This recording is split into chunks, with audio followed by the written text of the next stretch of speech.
দর্শক, আলোচিত চিত্রনায়িকা পরীমণি আদালতে আত্মসমর্পণ করে জামিন পেয়েছেন। ব্যবসায়ী নাসিরউদ্দিন মাহমুদের দায়ের করা হত্যা চেষ্টা মামলায় 27 জানুয়ারি সোমবার আদালতে আত্মসমর্পণ করে জামিন আবেদন করেন পরীমণি। এরপর আদালত তার জামিন আবেদন মঞ্জুর করেন।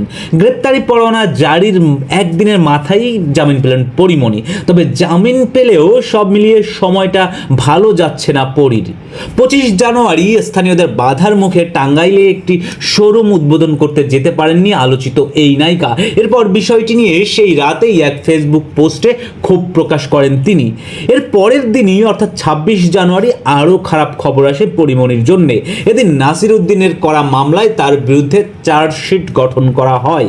এর মধ্য দিয়ে এই মামলার আনুষ্ঠানিক বিচার প্রক্রিয়া শুরু হয়। একই সঙ্গে এদিন তার বিরুদ্ধে গ্রেপ্তারি পরোয়ানা জারি করা হয়। এরপর 27 জানুয়ারি আদালতে হাজির হয়ে জামিন আবেদন করেন পরীমণি। তবে জামিন পেলেও এই মামলায় পরীমণির বিচার কাজ কিন্তু চলবে। মারধর ও হত্যা চেষ্টার অভিযোগ এনে 2022 সালের 18 জুলাই এই মামলাটি করেন ব্যবসায়ী নাসিরউদ্দিন মাহমুদ।